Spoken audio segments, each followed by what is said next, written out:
So, have you ever stopped to think about what happens when a beautiful spiritual idea turns into a big organized institution? Well, the amazing poet and philosopher Rabindranath Tagore had some really powerful things to say about the true purpose of religion and, where it so often seems to go off the rails. So let's dive into what he had to say. First things first, you got to understand where Tagore is coming from. He's not looking at this like a priest or a theologian.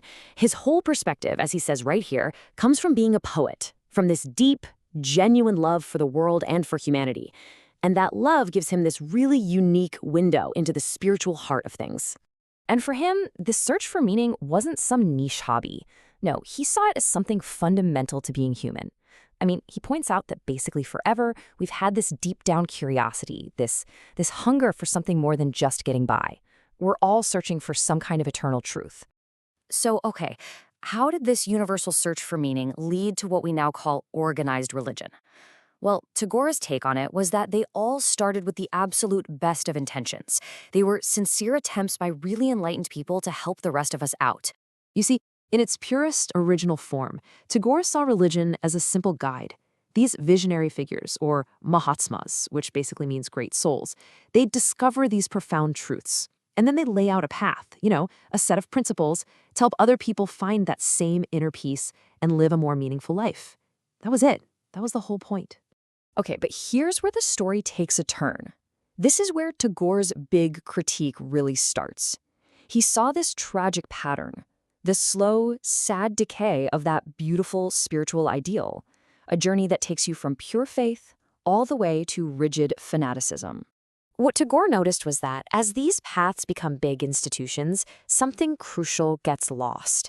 In the attempt to preserve the original wisdom, we end up codifying it, making it rigid, and that living, progressive spirit just gets buried under layers and layers of tradition until the initial spark is almost impossible to see.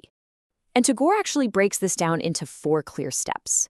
First, that flexible wisdom hardens into unbending dogma.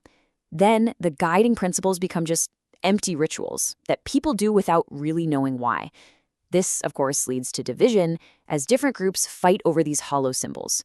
And ultimately, you get this fanaticism that completely halts any real progress for people and for society. I mean, just look at the contrast here. It's night and day, isn't it? What started as a promise of spiritual liberation becomes a set of rigid chains. The search for inner peace gets twisted into fanatical conflict. A living, breathing path to truth decays into a bunch of hollow symbols. And that beautiful idea of universal unity, it just shatters into us versus them division. And Tagore himself just sums up this tragic irony perfectly. He says the very thing that was created to set the human spirit free ends up becoming a cage, one that's fatal to the exact freedom it was supposed to give us. But here's the thing. Tagore wasn't just pointing out the problem. He actually offered a way forward. His solution was a call to look beyond the crumbling walls of these institutions and get back to that personal, authentic search for truth. And this is his direct challenge, not just to people back then, but to us, right now. He's basically saying if you're a genuine seeker of truth, you can't get caught in what he called the strong nets of tradition. You have to have the courage to look for the complete truth for yourself, instead of settling for somebody else's leftovers.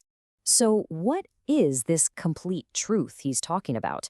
Well, for Tagore, it's this idea that the entire universe, everything and everyone in it, is just a manifestation of one single eternal power.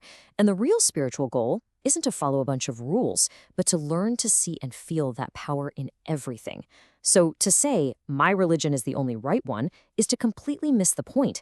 It's trying to put a limit on something that's absolutely limitless. And so this all leaves us with Tagore's final, powerful question. And it's not a question about giving up your faith. It's about going deeper. Can we train ourselves to look past the symbols, the dogma, and all the divisions, and instead learn to see that one unifying, eternal power that connects every single one of us? Because that, for Rabindranath Tagore, is the true meaning of religion.